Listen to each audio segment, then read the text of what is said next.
Hey, Bon Beanie everybody, welcome to this throwback video. These are a series of videos that came out on my YouTube channel before the Cruise Geeks was a thing, and I just wanted to make sure that everybody had easy access to them. I refer to them a lot, there's a lot of good stuff here. This one is Polychaete and Roatan Honduras, one of my favorite places to snorkel, so check it out. Hello everyone, welcome to Polychaete and Roatan Honduras. This is another snorkeling excursion review and overview, this time in beautiful Polychaete, one of my favorite places. You're going to hear me say that a lot. So here we are, we're going out to the reef. I'm actually taking my mom out there. Hey Mom! And this is a pretty awesome place to snorkel. You start in this area, it's really shallow. You see a lot of broken coral and rock and stuff like that. You're following this rope with the bottles tied on it. And the reason you have to follow that is because you have to go through this sort of maze or path that is in the reef that we're going to get to momentarily. And if you don't follow that, it's so shallow that you might not be able to get through.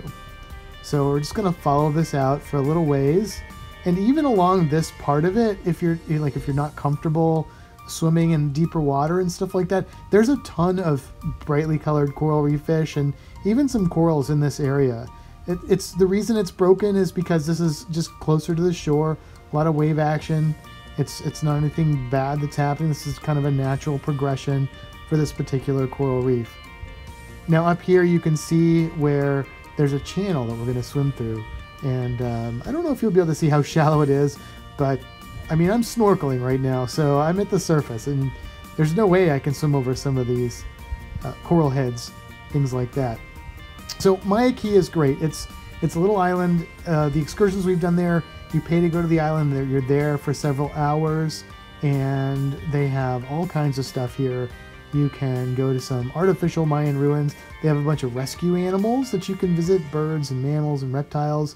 And then they've got this amazing coral reef that you can swim at. There's also really nice beaches and stuff like that. So this is it. So it's mostly this lettuce coral, and it is just covered with coral. I mean, I've dove and snorkeled in a lot of different sites throughout Florida and the Caribbean.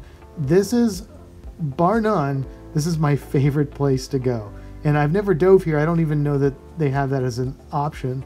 But you don't need to dive here. You can snorkel and see everything you want to see. Here is here's an initial phase stoplight parrotfish, and there's actually a lot more fish than there may appear to be in this video, but a lot of them are really small up at the surface, and there's just so many places for them to hide, little nooks and crannies in this lettuce coral and other corals that are here.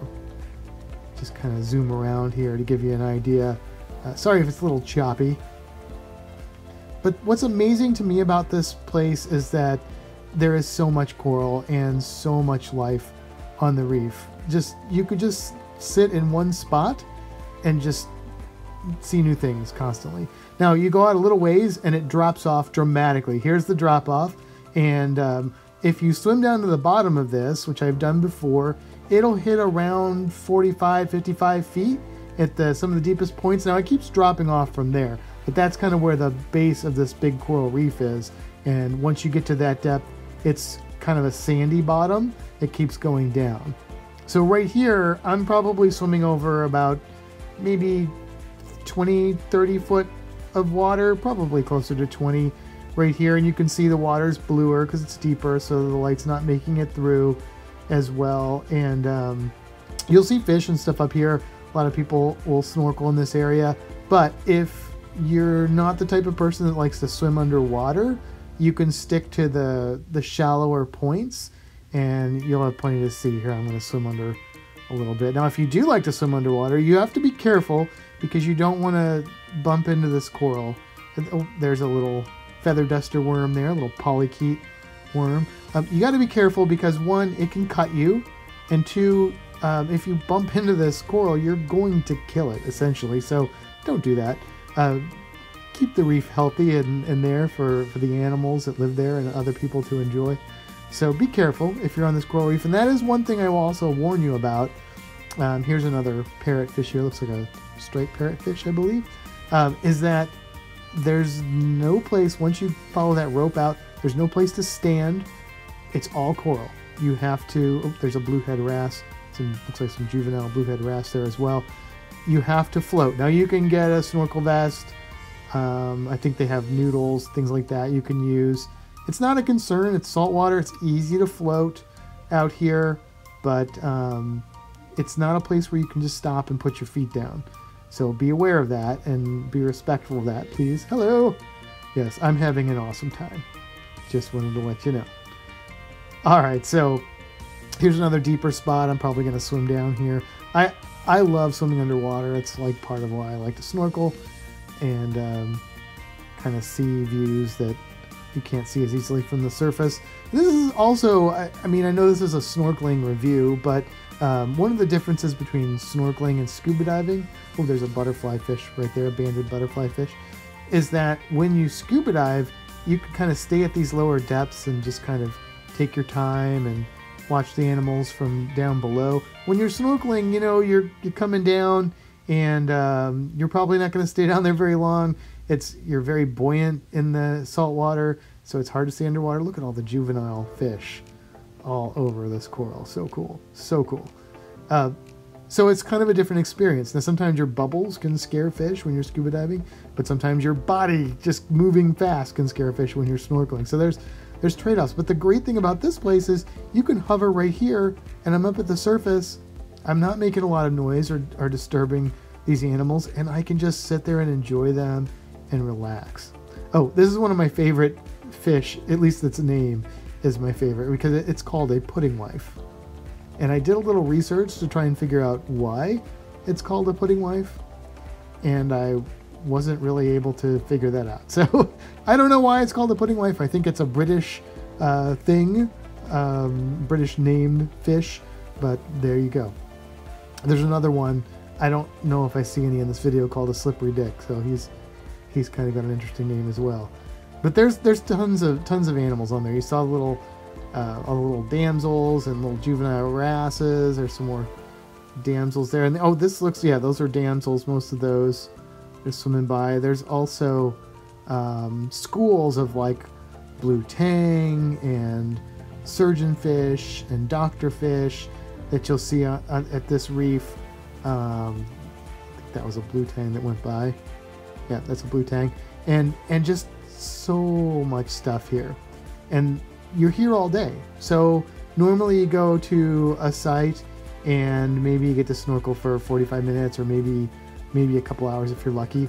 Well, you're basically here for like 4 or 5 hours, and you can spend as much time as you want in the water, which for me is the majority of the time in the water. Although I do like to look at the other critters as well, so I have to get out and look at those at some point.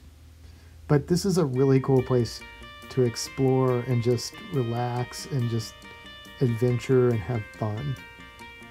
Oh, now this fish right here is called a hamlet, and this particular one is called an Indigo Hamlet.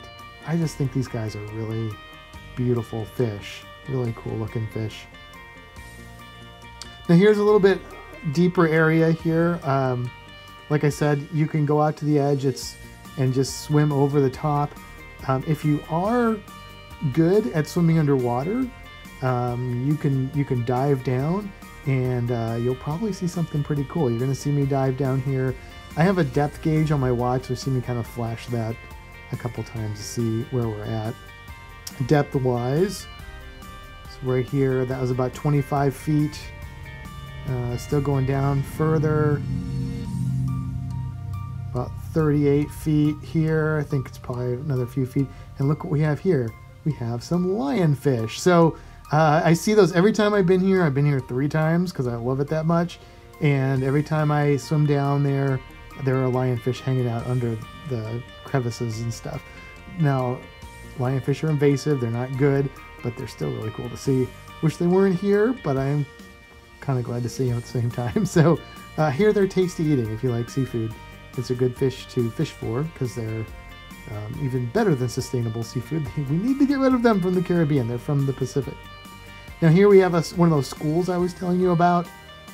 This looks like some surgeonfish, but there may be some doctorfish or blue tangs mixed in there.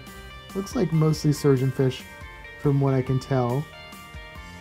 And what's really fun is there's not a real strong current, or there hasn't been whenever I've been here, and you get these big schools of fish like this size or even bigger, and if you just kind of drift, they will eventually get used to you, and they'll just sort of, as my friend Mark said, who came down here with me, they just sort of adopt you into their school, and they just start drifting with you, and they're just all around you. It's just so cool.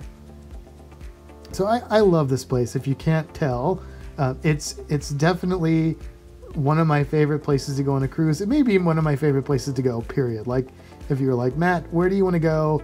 And you can go anywhere on planet Earth. Well, from what I know, this is where I would go. There may be places I haven't been that would outrank this one, but so far, this is it. This is an awesome, amazing place.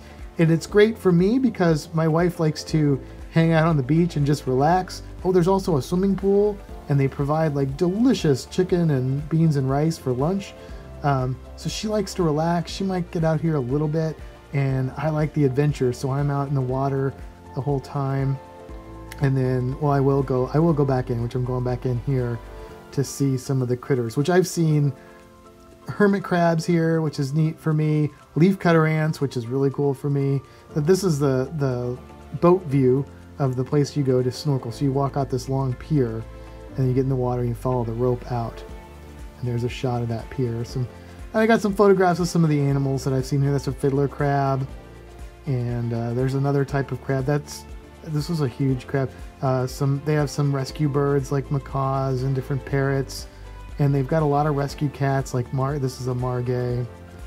Adorable big-eyed kitty. Taking a nap. And this really cool cat is called a jaguarundi. Really cool, and they have jaguars as well. And then of course I'm a reptile guy, and so they have some reptiles. They've got a lot of iguanas there. This is a juvenile spiny-tailed iguana. Here's what they look like as an adult. They lose that green color. Here's another one. They like to hang out and eat lunch with you. And of course my favorite, crocodilians. These are some American crocodiles. So listen, I hope you guys enjoyed this, and I hope you get to visit Maya Key. If you did like it, give it a thumbs up. Subscribe to the channel to see more. Thanks a lot.